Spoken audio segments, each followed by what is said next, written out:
मी कधीच माझ्या आयुष्यामध्ये खोटं बोलत नाही, हे तुम्हाला देखील अनुभव आहे। पडलेलं मतदान जे आहे ते इथल्या लोकांनी मला चौथ्यांदा निवडून दिलं। आज महाराष्ट्राच्या विधिमंडळामध्ये मी 7व्यांदा जाणार आहे आणि म्हणून सुरुवातीला मतदान किती पडलं, ते कमी पडलं की जास्त पडलं यापेक्षा मी निवडून आलो आणि म्हणून ज्या मतदारांनी मला निवडून दिलं, ज्या माझ्या सहकाऱ्यांनी मला निवडून येण्याकरता अहोरात्र मेहनत घेतली, त्या सर्वांचं सुरुवातीला मी या ठिकाणी आभार मानतो, त्यांना धन्यवाद देतो। मी त्यांचा ऋणी आहे। आता राहिला आपला प्रश्न असा दिसतोय की मतदानाबद्दल काय आहे।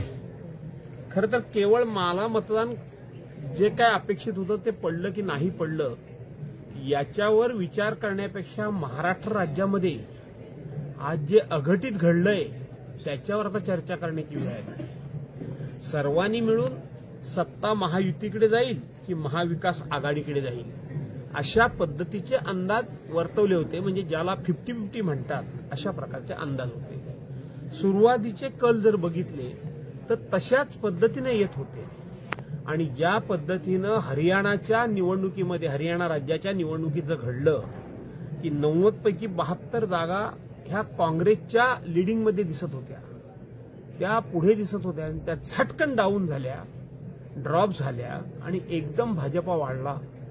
तसाच प्रकार यावेळेला महाराष्ट्रामध्ये झाला।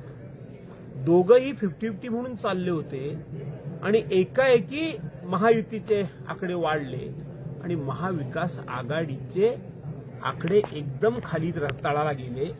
आता माझ्याकडे नाही, मी इकडे होतो, परंतु माझ्या माहितीप्रमाणे काँग्रेस, उद्धव बाळासाहेब ठाकरे शिवसेना आणि शरदचंद्र पवार साहेब राष्ट्रवादी काँग्रेस या तिघांचे मिळून 50 सुद्धा येतील की नाही अशी आता शंका निर्माण झालेली आहे। ही सगळी परिस्थिती विचार करायला लावणारी आहे।